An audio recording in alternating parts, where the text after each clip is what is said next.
Oh no! Yikes.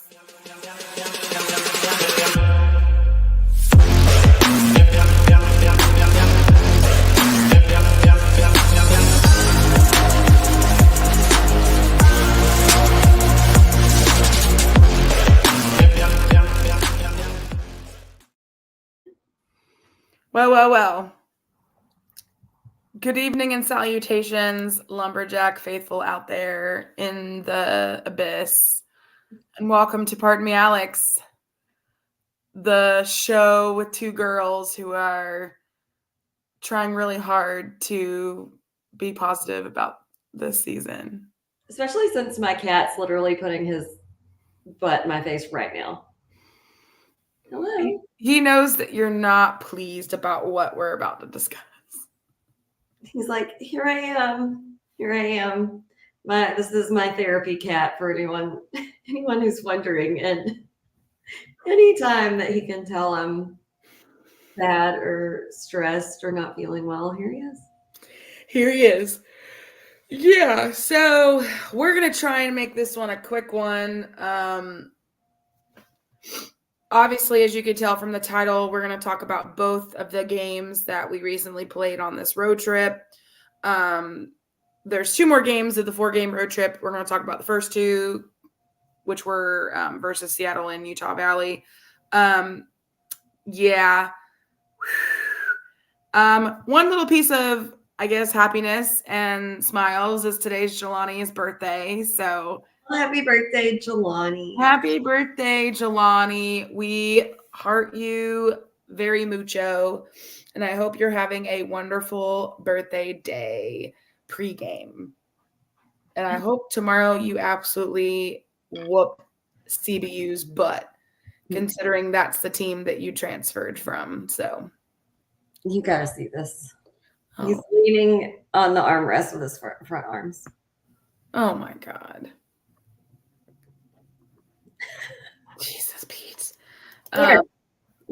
Anyway, so yes, Mom, happy birthday to Stone. Hope he has a wonderful day. And like I said, kicks some CBU Butte tomorrow night. Let's fingers crossed. Really, really need the wins. We do. We really need the wins. Very desperately. It's crunch time, guys. Literally friggin' 4 games left, boys. We gotta get it going. Okay. All right. I'm all right. So, Jacqueline, let's rip this Band-Aid off and try to get through these 2 games as painless as possible. So yes. Yeah, let's just hop in. And to start right off the bat, we'll just tell y'all, know Alex will completely echo my sentiment and this little gentleman right here. We're not mad. We're not like distraught. More than anything, we feel bad for the guys because this is not a fun bump in the road, and it's just not fun to talk about else. That's it. It's really not. Like, it's my and Jacqueline's least favorite thing to do. Not mad at all. Maybe just frustrated, knowing that they can play better. And I know they're frustrated. We know they're frustrated. So again, for any boys that are listening, if you are or not, who knows, you might be afraid to.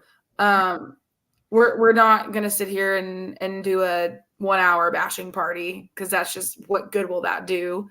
Yeah. 0, none. And that's just not how we're operating. So we're just going to keep calm and carry on and continue supporting them. That's all we can do. That's all anybody can do. That's it. It does no good to be a keyboard armchair coach on Facebook, Twitter, and Instagram and come after student athletes when they're not performing the way that you think they should be performing. And gonna guarantee you that they already know that.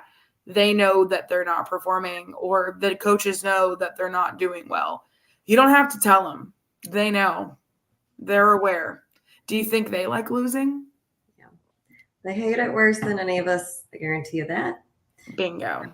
I promise they're rehashing it and rehashing it and rehashing it in practice. So 100%. Mom, Jacqueline, my mom would like to let you know that she ordered a Jelani shirt. are they on his Instagram or something, like the ones that his parents were wearing? Yes. Okay, we need one. We need one. Yes. She's very, very, very. She every season. This is 10 minutes. Every season she picks her favorite player. Last year it was David. Well, for the last couple years, it's been our boy David Cackleries. And then she loves AJ. AJ was her dude until he got injured. Obviously, it still is her dude. But now she's been like latching on to Yeah, her favorite new dude on the court. Correct. Yeah. And I think it really sealed the deal for her when she met his family. Yeah. Which I mean, again, who wouldn't? So it's just funny. She's like obsessed with you. I know. It's very cute. And we've loved every single one of our guys even more when we've met their family. Like, oh my God, yeah. We've said it every episode, but to inject some love and light into this 2L episode, we've met multiple of the guys' families this season. We love them all even more. Every time we meet one of their families, and we've said it every episode. We have such a great group, and that's what sucks about having to do a 2L episode, because we feel bad for these guys, and like we know how good they are. Otherwise, we'd be like, hey, we suck. It's not a great year. But that's not the case. That's not the case at all. Yeah. A big roadblock, and hopefully we'll knock it down tomorrow and push right through. I agree. That's why I put under my name, cautiously optimistic about tomorrow night's game. I have a good feeling. I feel like, they needed this kind of kick in the teeth. And I think also being on the road and having each other and leaning on each other through the hardships will hopefully bring them through it. So fingers crossed. Tomorrow is a new day. Tomorrow is a new day. That's my caption. So here we go. Buckle up. Let's get started. So the first portion of this episode is about the Thursday night game, which was February 22nd at Seattle U at the Red Hawk Center. This was a late one, guys. It started at 9 p.m. our time. And I'm just going to go ahead and say, anyone who knows me, I'm just a tired girl, and watching anything on television late, the infamous, I'm just going to rest my eyes and then I'm asleep. And so about halfway through the second half, I'm listening to Rob's voice, and he has such a great soothing radio voice, and it's a media timeout, 2-minute commercial. And I'm like, I'm just going to rest my eyes. And then I woke up and saw the ending score. So let's bulldoze right through. So going into this game, our background info against Seattle U, we had 2 wins and 1 loss in our matchup history going into this game. Our last matchup was January of this year at home. We won by 5 points in overtime. So like I said, going into this game, we only had 2 wins. So not many to choose from on the largest and smallest margin of victory, but the largest was 79-65. And the smallest was the 89-84 overtime win. So we will save the WAC standings and the resume seating for the next game breakdown in the second half of this episode. So our starters for this game, we had Jalil, Matt, Nana, Trell, and Cece. We did lose by 20 points, which is the score that I saw when I woke up on the couch at like midnight, 69-49. Their attendance was 932. All right, Sean Kennedy stat section. Field goal percentage, 27.8%. 3-point percentage, 20%. Yeah. Free throws, 69.6%. Points in the paint, we had 22. Points off turnovers, we had 10. Second chance points, we had 6. Fast break, only 7. Bench points, we had 15. Total rebounds, we had 30. We had 7 offensive boards and 23 defensive. We had 15 fouls. We did only have 12 turnovers, so that's nice. And they had 15 turnovers. We had 9 steals and 1 block. Our game leaders, I mean, they like not a lot of high scoring, but several guys had some higher stats. So I'm giving y'all 4. So we had Jalil leading the way with 13 points, 5 rebounds, 1 assist, 1 steal. We had Matt and Frank with both 9 points. Matt also had 4 rebounds, 2 assists, 2 steals.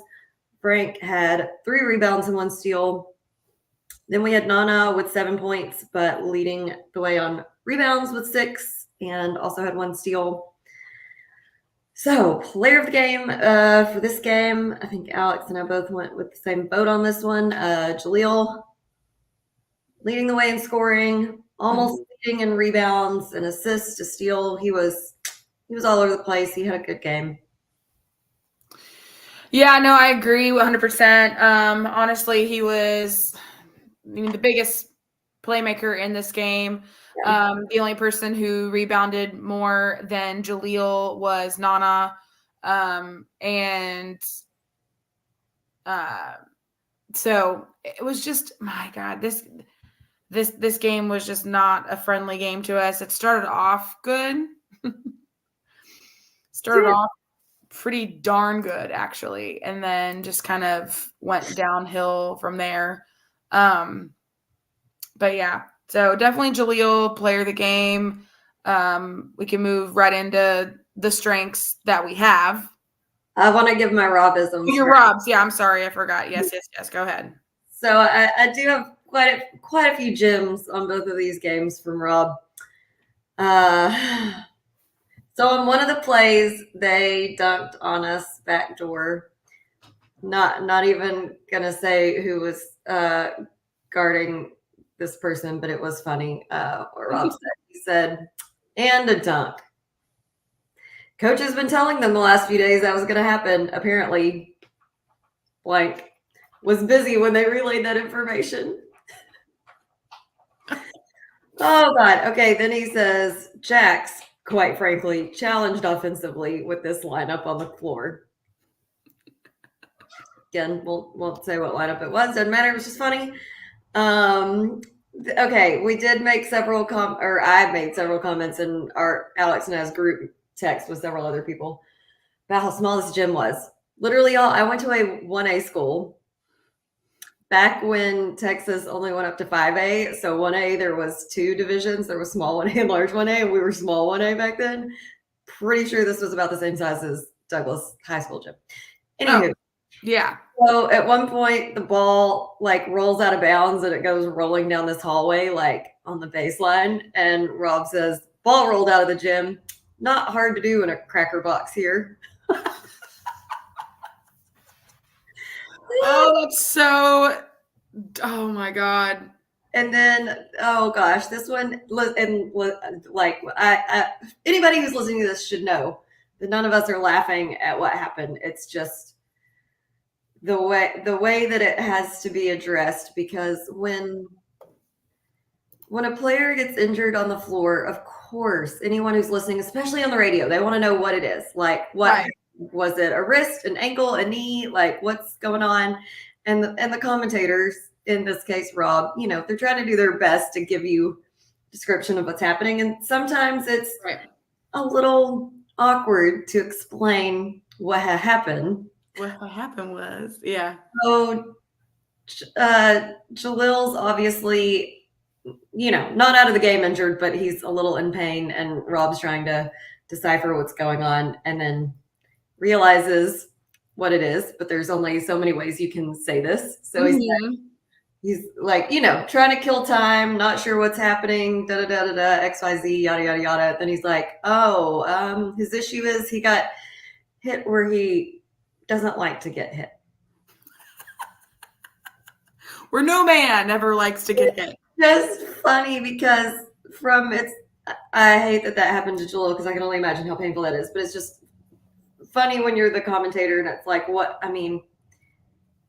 and you're wasting time and trying to make commentating of what's going on, and then you can't just outright say it. You got to say it nice. So anyway, that was funny. That's all my Robisms. Feats of strength. So I had quite a few notes in the first 5 minutes. Same. I was cruising through notes. It's hard to see, but since I was at home watching this game, I was just sitting there and I was like, "Oh, good start!" Typing away, and then I just was like, "Oh no, oh no." I mean, Jaleel started off hot right out the gate. Jaleel first possession score, and I was like, "Okay, let's freaking go! This game is okay.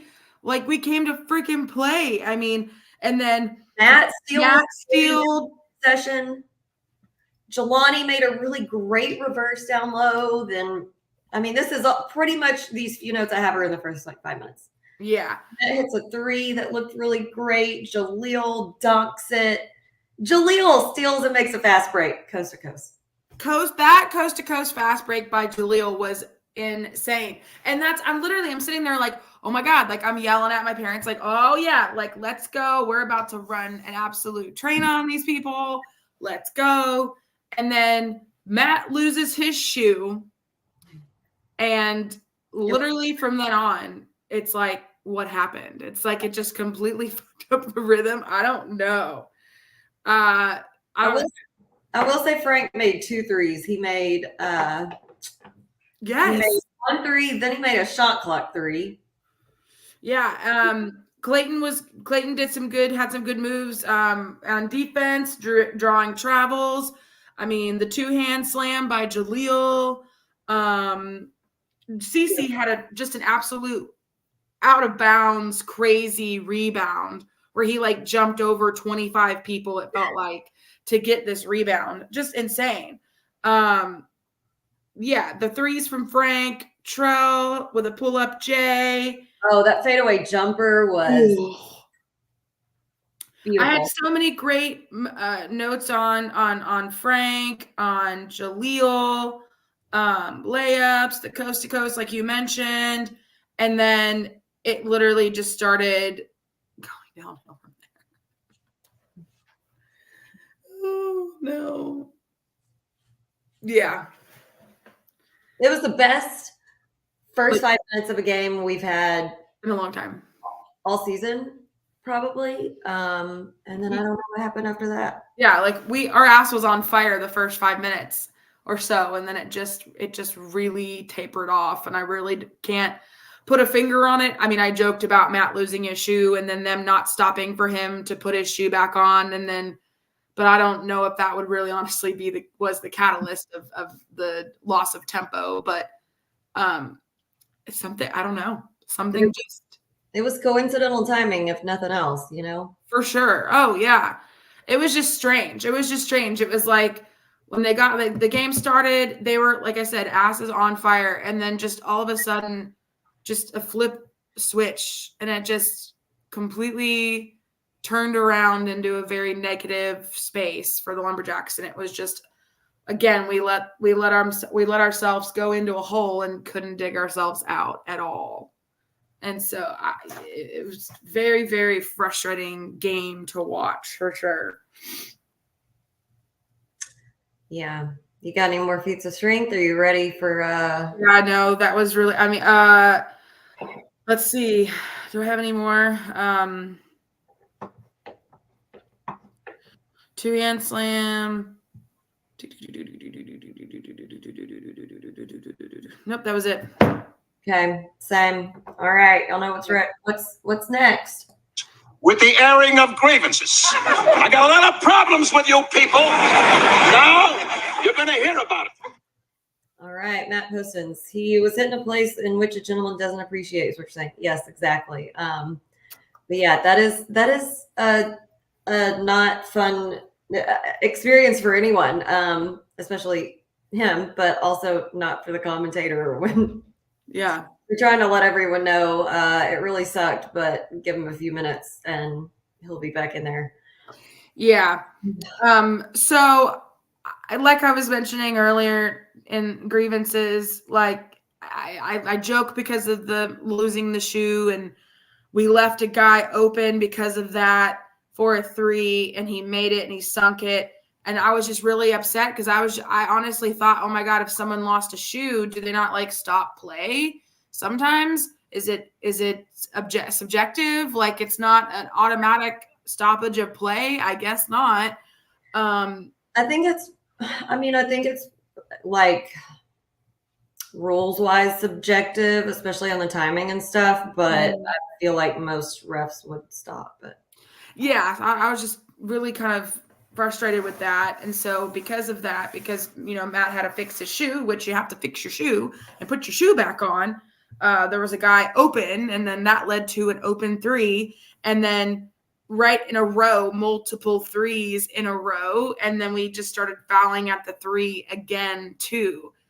And I feel like that might have been the moment where our rhythm, our hot start got extinguished. Just literally threw water right onto that fire and burned it out.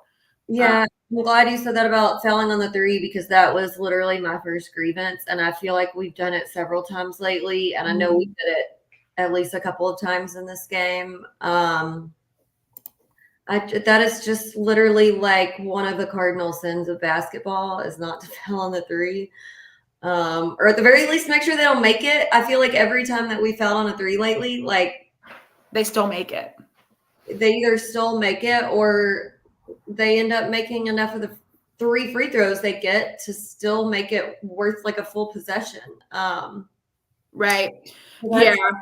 I do have 2 complaints about Seattle U before I go to my actual complaints. First of all, I already mentioned that. Listen, guys, I've seen every JUCO gym I've seen has been nicer than that. Like freaking TJC got a nice ass gym, and this gym literally looked like Douglas High School. And I'm not even shitting on Douglas High School because we were small 1A, but like this is a whack school. Where's your actual Coliseum? This was not it. Also, I'm a little. I don't understand how some of these schools can't get their like programming complete if you're gonna put your game on ESPN Plus. Please have the correct stuff on the screen. They didn't even have the foul count up on the score block, and then like halfway through the first half, it's up there. I'm like, is this your first time? Mm-hmm. You're streaming on ESPN Plus. Get it together. We're in the whack. Like, put the foul count up there. I need to know how many fouls we have. Mm-hmm. I just don't understand it. Yeah, I noticed that too. Yeah. I mean, it's almost like the same situation with, I mean, hell, even when we were in the Southland and we played at the time, it was, HBU, their gym was the size of a pack of gum. And it was just wild being in a Division I school where the gym was literally the size of a practice gym. That was for sure a Douglas High gym. Right. And then you go to places like you mentioned, some JUCOs, and their gyms are way bigger. And it's just like, what?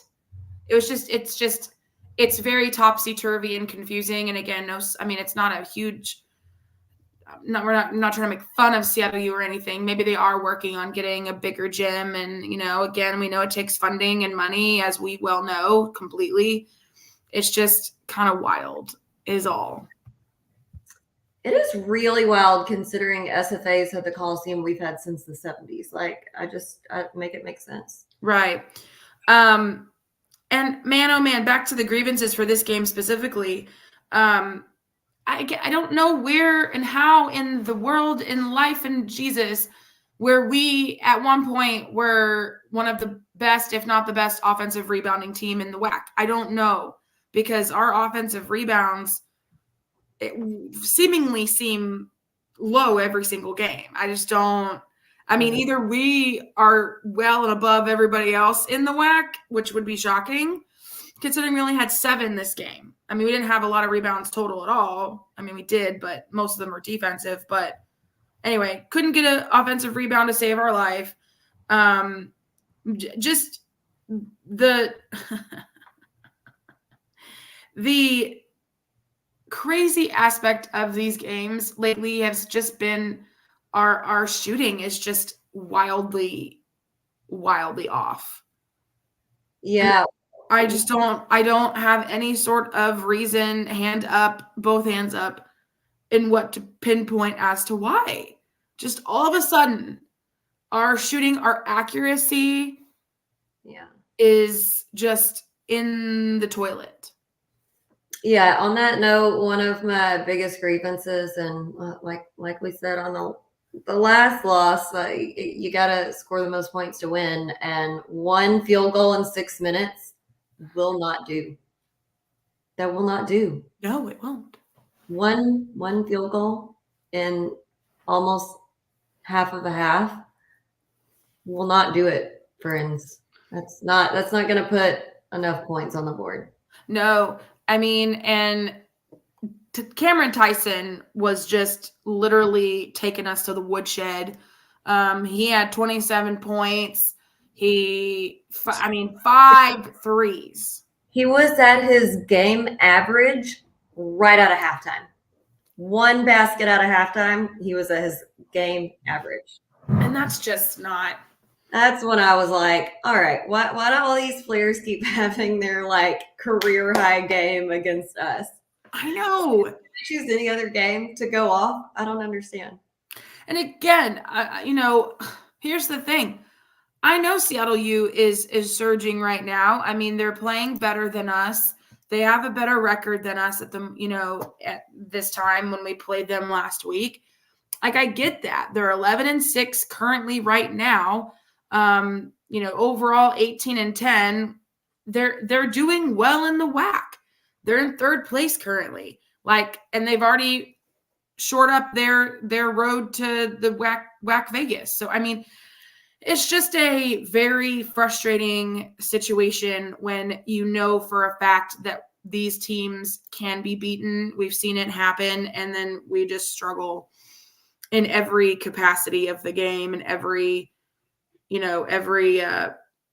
facet of the game. Missing free throws. I mean, how many alley-oops did we allow that night? I lost count. Yeah. We just kept fouling the 3 line, like we mentioned. And then the second half, I literally stopped making notes in the second half because there wasn't anything of note. Yeah.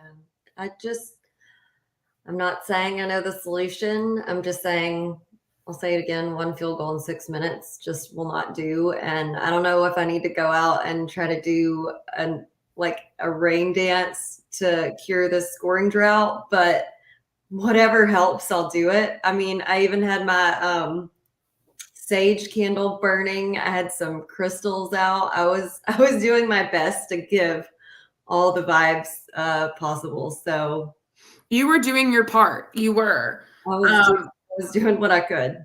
Yeah, my last grievance is about the announcers. The announcers were absolute dog shit. They couldn't even say SFA correctly. Literally, when I say meaning the letters SFA, they mispronounced almost every single player's name. They literally, and I don't want to make fun of speech impediment, but they just could not functionally say words and names correctly throughout the entire game.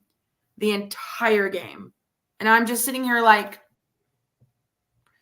if you're going to have someone or multiple people do a live broadcast on ESPN Plus, you better make gosh darn sure that they know how to say the opposing team's name. Yeah. That would, pronunciation and enunciation would probably be the top 2 just givens for credentials if you're going to commentate.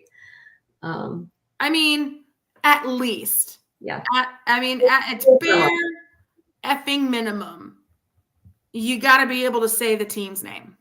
Yeah. And we're not even asking for the full name. I'm asking for S, F, and A. Yeah, just a little simple acronym.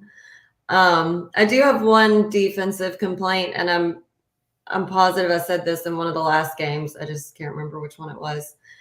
we got to learn how to cut off the baseline on defense because I mean it's just not hard. It's really not. And that would help me help you. You know what I mean? Right. Like if you get on the baseline, then whichever teammate of yours is sagging to help defensively can trap. But if you don't, that person's just gonna zoom right by you on the baseline and throw it out to the 3-point line for an open three or do a reverse layup or whatever. So I gotta learn how to do that. I do have a few funny grievances about referees and players on their team. Let's hear it. Yeah. I don't even remember which ref it was, but one of the refs in this game was smacking on this piece of gum the whole game.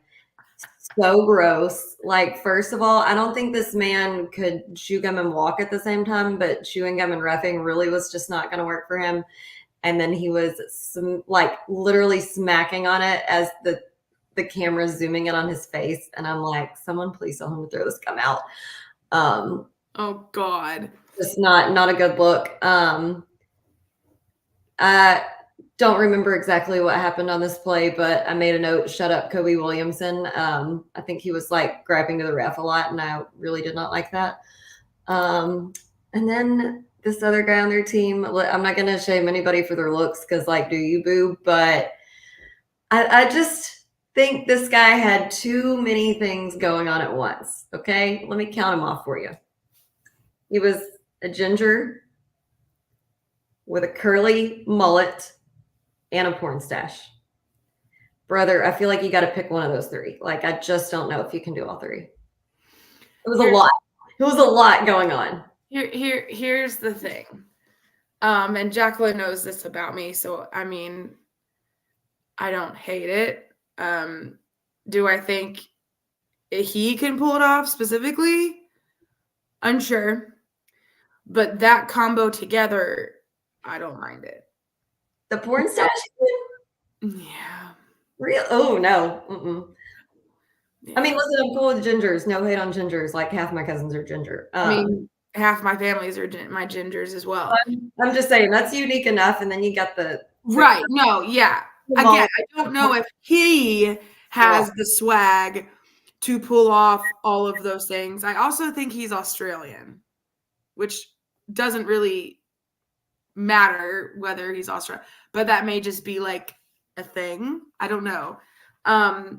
But just in general, I have a small thing for mullets and stashes.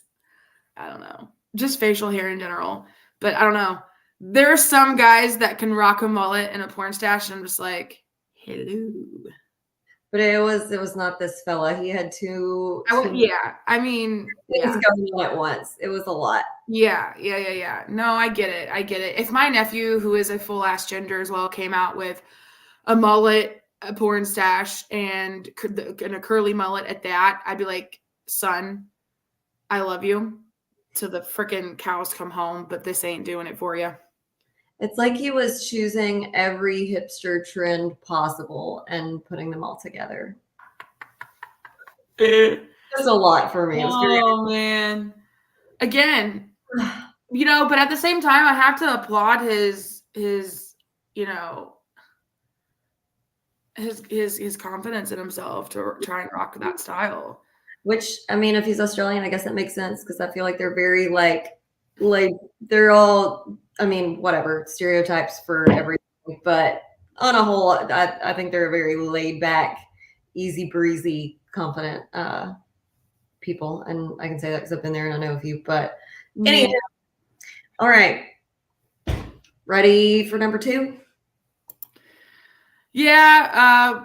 If you had to say one thing about this game, one single word to wrap it up, what would it be? I just said crap. Oh, it was just big crap. Turd. Sleepy. We'll go with that one for me because that checks out. That's what I did. It's hard to watch TV that late. Oh, I know. I'm sitting over in my Chase waiting for 9 o'clock to roll around to do this episode, I passed out for like 30 minutes. Like I literally, when I texted you that I sent you the link to log on tonight, I had been awake for 5 minutes. Like I woke up just in time. The only reason why I did that is because I know myself and I set a freaking alarm. I was like, let me set an alarm. I'm getting too comfortable right here under my blankie. And I was like, I'm going to fall asleep and miss this damn podcast. And then Jacqueline and I are going to have to like triple up on episodes or something. And so like, let me set this alarm so that I wake up in time. Anyway, it was just funny because I smooth passed out. And we're going to have to do it again tomorrow. Okay, anyway. Yes, ready for number 2. 8 to 9 p.m. games. All right. Second portion of this podcast episode, pardon me, Alex, we'll be covering the Saturday game, February 24th. That was at Utah Valley, our wonderful friend Kyle's school at the UCCU Center in Orem.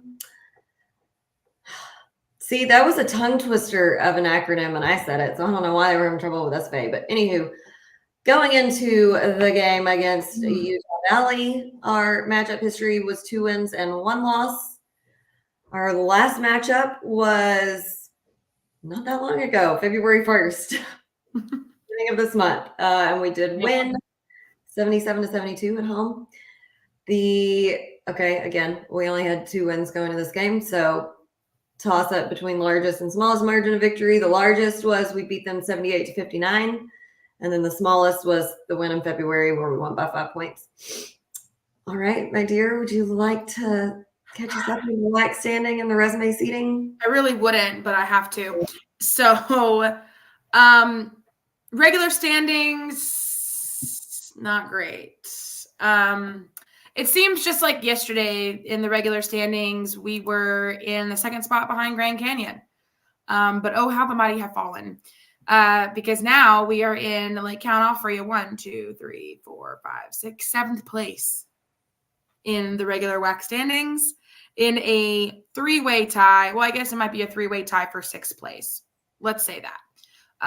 With CBU, us, and Abilene Christian. So that's where we're at in the regular standings. But of course, as we know, the WAC doesn't use that for seating for WAC Vegas. So we flip on over to the resume seating. Now, this is where things get a little sticky.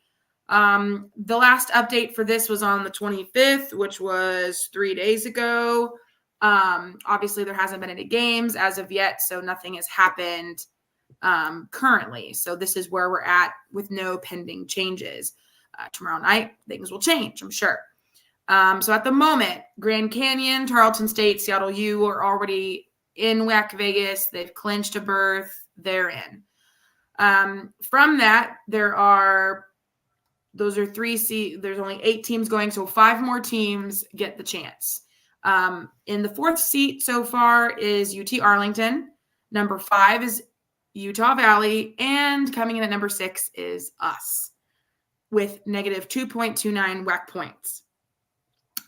Here's where things get wow. Here's where things get a little contentious and nerve-wracking. So we are currently in 6th. The team that is currently in 7th is CBU, who we play tomorrow. CBU is at negative 3.21 points. Now, again, I don't know how points are calculated on the crazy metric scale, this, that, all these things. Either points are earned or points are whatever, lost. So obviously from here on out, we got to win. Got to win games here. We're in the 6th seed at the moment. Only 8 teams go to WAC Vegas. Can't afford much more losses because if we do lose, let's just play devil's advocate. If we lose out, the chances of going to WAC Vegas are very, very, very, very, very, very, very slim. Very slim. if we got 4 games left and only lose one more out of the 4, I think we're going to be good. I think we'll be okay. Again, I don't know how they calculate, but considering the team that's currently in 8th place is Abilene Christian, and they're at 3.21 points, negative 3.21 points, and we're at 2.29 points. I think that's a whole 1 point difference. I think it would, honestly, we would have to literally lose everything all the way out. And then the person in 9th place has negative 4 points. Southern Utah has negative 6 points, and UTRGV has negative 9 points. So I don't foresee many of the bottom teams moving up. Honestly, we're in control of our own destiny. We always have been.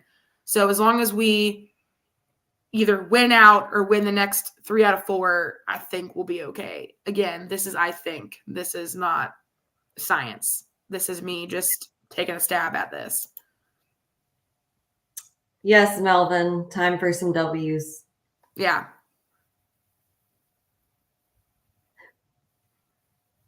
My kids are so clingy, I swear. They know you're upset.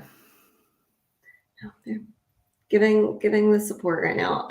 Okay, thank you for that. So let's, fingers crossed. We got a little bit of breathing room, but not much.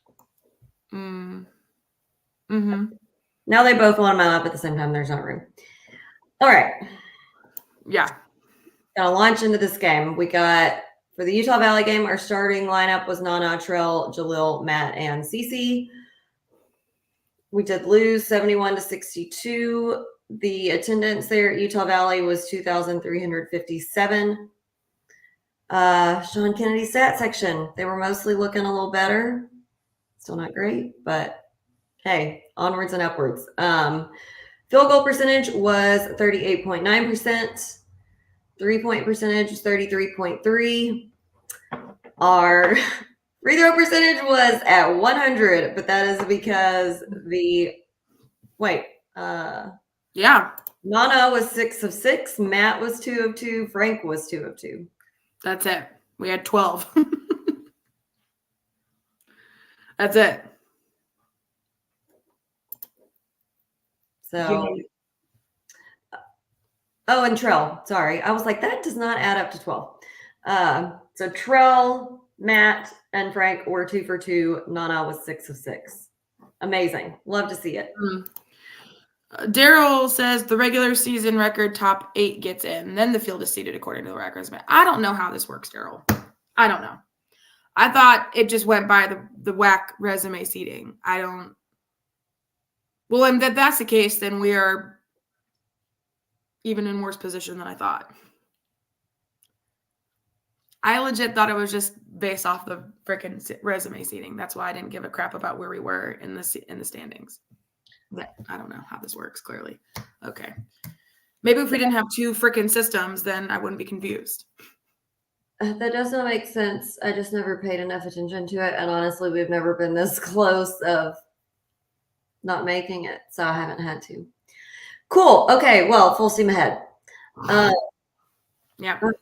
Let me recalibrate here. Sean Kennedy stat section. Points in the paint. We only have 14. That's a problem. 14 points in the paint is. The last game, I think it was 22, and that was already like frighteningly low. 14. No, not going to make it. Points off turnovers, 19. Second chance points, 13. Fast break points, 6. Bench points, 11. We had 29 total rebounds, 11 offensive and 18 defensive. We had 14 fouls. Get ready for the turnovers. We had 18. Utah Valley also had 18. So at least we were evenly matched on that. If nothing else. Steals, we had 12. Blocks, we had 5. Game leaders, we had Nana with 17 points, 4 rebounds, 2 steals, 1 assist, 1 block. Trell, we had 16 points, 3 assists, 2 steals. Jalil, we had 12 points, 8 rebounds, 1 block. So, Alex, who was your player of the game? My player of the game, I decided to go with my sweet baby, my ride or die, Trell. Nana had a great game. He put up some great numbers. Trell was just honestly right there with him, and was fighting tooth and nail. Absolutely, just trying to keep us in the game. Love his 3 assists. He was close to fouling out, which I'm glad he didn't. But again, I love Trell's hustle, and I love whenever he's in the game and playing well and shooting well. And I would have loved a couple more of his threes to go in. Would have put us a little bit closer to getting the dub. But all in all, love Trell, love Nana, Jaleel with his 12 points as well. Jaleel just a hair away from another double-double there. Absolutely super close to a double-double. Another guy who had a decent scoring game. I mean, for the time he was in, and I mean, we had those 3 double scores. Jesus Christ, 2 Double digit. double digit. God, Go. I can't talk. Double digit scorers. Then we got Frank with 7. So I mean, again, we had some guys out there hustling, trying to keep us in the game. But who was your player of the game? I agree. Trell played fantastically. I went with Nana for this one. He had in every category, and you know what? I am gonna give a little bit of kudos to Utah Valley on this. Their 2 big men are really good. They really are. Really good. Potter is really good, and what's that 7-footer's name? I can't remember. Dorius. Anyway, yeah. 32. Yeah, those 2 are great. And I mean, God, Ethan Potter is very good. He is very consistent. If he gets it anywhere near the basket, he is going to make it. There's nothing you can do, no matter how well you guard him. He's just unstoppable. And that Dorius dude, man, I mean, he didn't score as many points as Ethan Potter, but holy shit, that dude is 7 feet tall. You could tell, because like sometimes we'll look at the roster and be like bullshit on their height, you know. This dude is legit 7 foot tall, because when Nala was standing beside him, you could tell there was at least 3 inches of difference, and that's a lot, and that is very hard to defend. So kudos to Nana for playing, you know, a great game and being the lead scorer in a game where their 2 big men were just really unconscious and good. Absolutely. Woo! It's hard when you got good players like that who are, again, just kind of streaking at the right time. It's hard to go against them. It's hard to beat them. You know, it's where the cookie crumbles. Honestly, they were good down there in the paint. What are you gonna do? What in fact? All right. I mean, considering again they had 36 points in the paint, and to our 14, they were just taking over the paint, which is where we normally are and where we normally are taking over. So it's just, you know, it's a game of numbers, and like Jacqueline always says, you got to score points and score the most to win the game.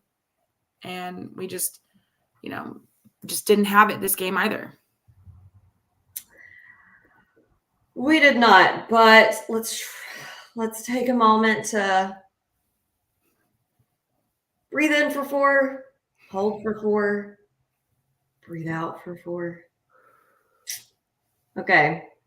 Still on the bright side, our field goal percentage, still not great, but it was up. It was. Percentage, still not great, but it was up. It was. Free throw percentage, 100%. I mean, we only got 12, which is not like the most amount of free throws, but that's a decent amount of free throws. Like it wouldn't really be much to say, oh, we were 100% on free throws if we had like, say, 4. Right. To have 12 and be 100%, that's really great. I'm very impressed. I'm very happy. We did not leave any free points on the table.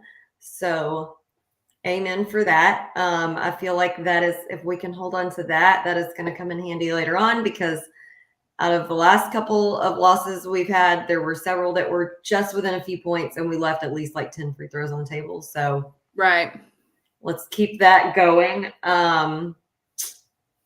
Let's see. We evenly matched them on rebounds and turnovers, even though I'm not happy with the numbers we had on either of them. We didn't get more or less than them. So yeah, I agree. We also didn't have anybody foul out, which is nice. That's definitely a positive. always pro. Right. And or no technical fouls. We also improved on our offensive rebounds this game. Last game we only had 7. This game we had 11. So I'll take that as a good improvement. Let's see here. We also I'm scrolling to compare and contrast. We almost had the exact same points off turnovers they did. They had 21 and we had 19, so that was pretty close. Pretty close. I will take that. Pretty close. I will take that as well. Pretty darn close. But yeah, I'll take some of the wins where it was. I think this game, even though we didn't win, I do think it was played better than the first game. I think there was a lot more hustle. We obviously, yes, again, shot better than the last game, which of course is happy and that's an improvement. Still not great that we didn't win, but yeah, I still think that was nice to see. Sucked for me. Well, I'll save that for grievances. Yeah, we were on the way up. Let me just, okay, yeah, no, okay. Oh, I forgot my Robisms. I'll do that as our segue into the airing of grievances. Go for it. I only put down 1 for this game, but it was really good. And it actually really closely aligned with something that you said during the first game. So Rob said, they've dug themselves quite a hole. And you know what Lou Holt says, once you dig a hole, stop digging. He's so good. He's so good. What I always say is put the shovel down and back away. But I do think, like we said in our feats of strength, it was less worse than Thursday night. So yes, that's a positive. I think we're climbing up, and tomorrow, we'll climb up a few more rungs and we'll be back at it. Right. So here's the final Seinfeld injection you get tonight.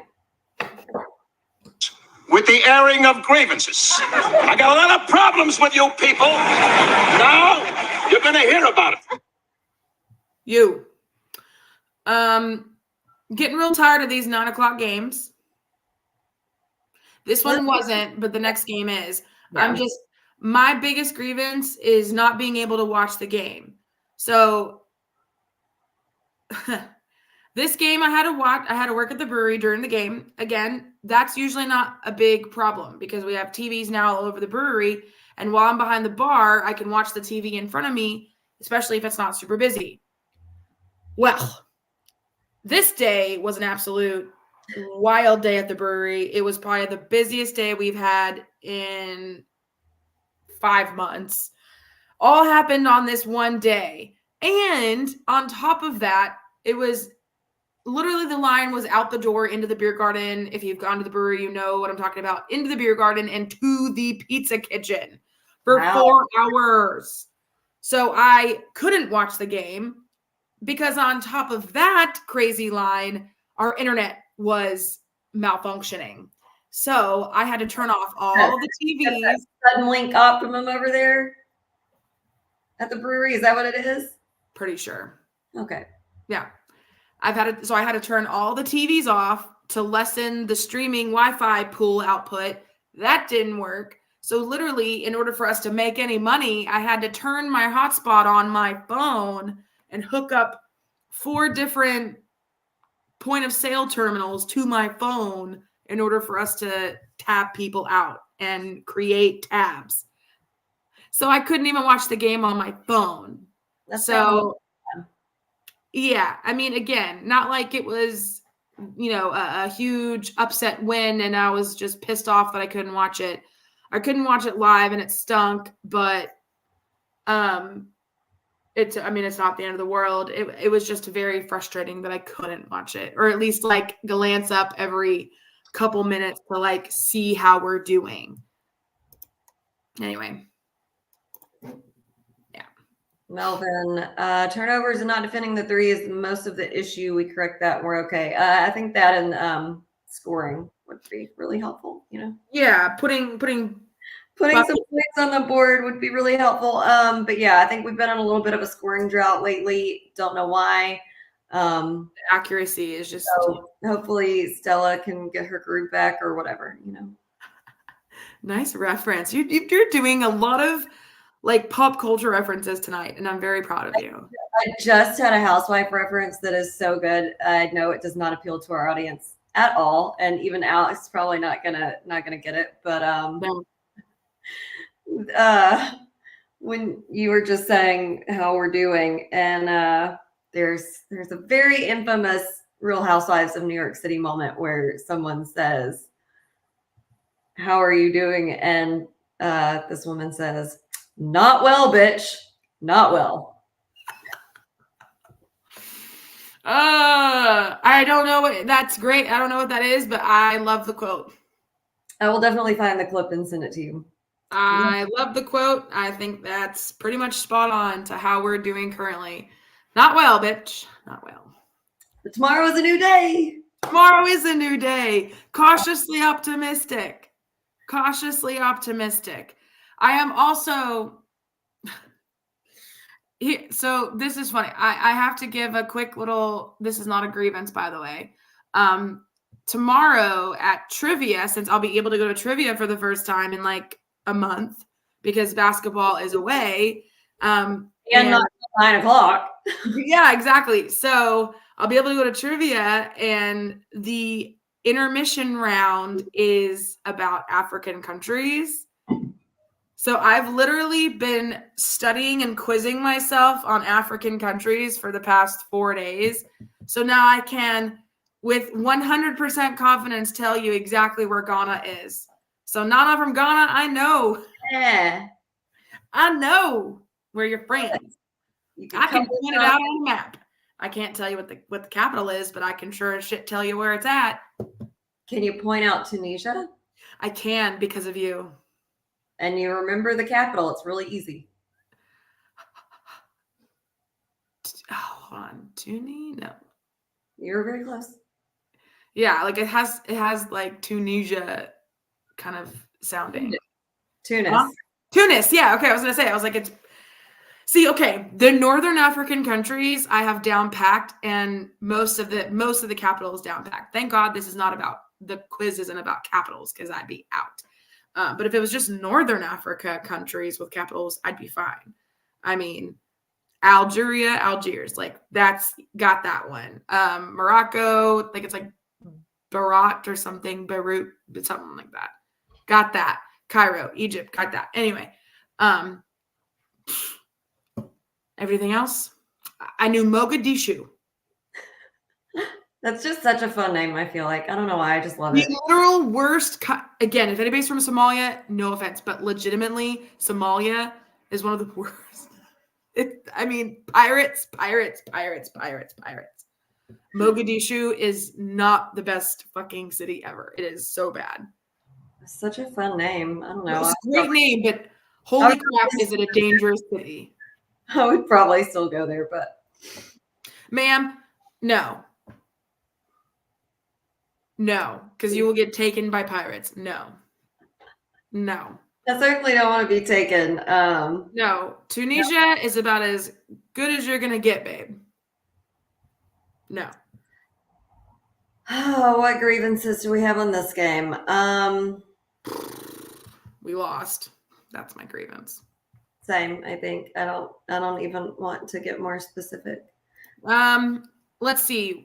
Obviously, the L is a big grievance for me. Another grievance is the I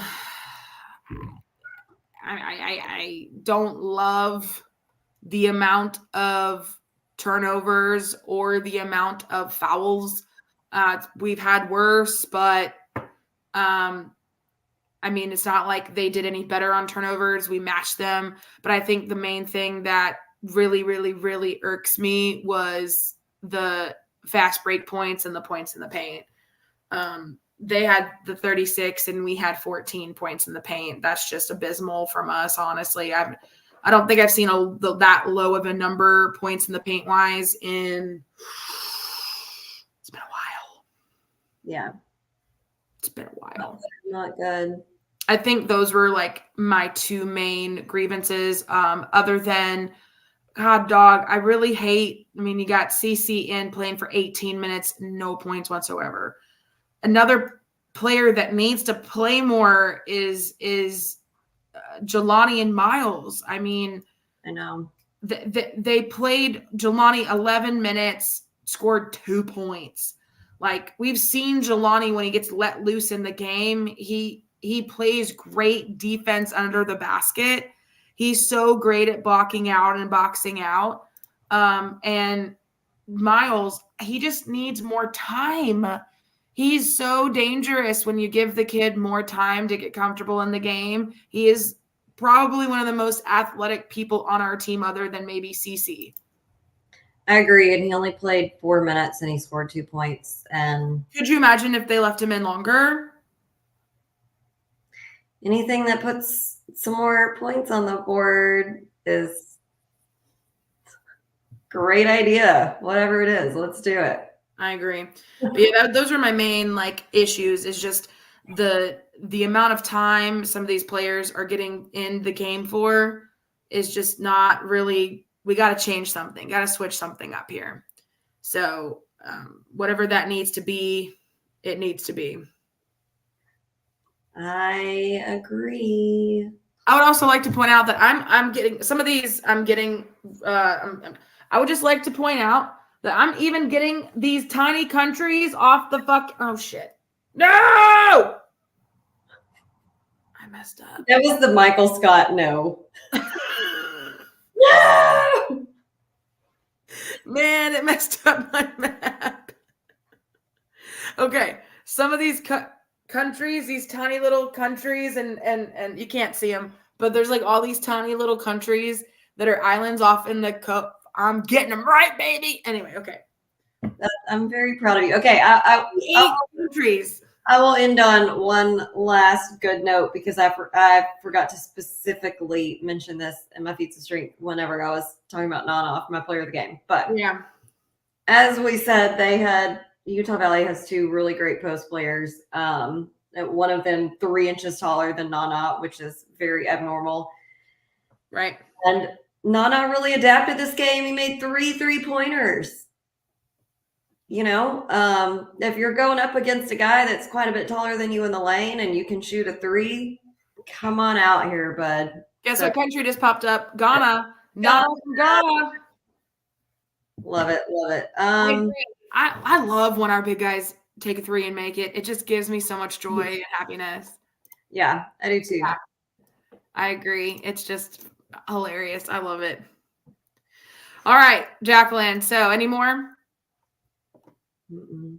All right. So one word to describe the game. Would you go with? You said it earlier. Woof. Wolf is right.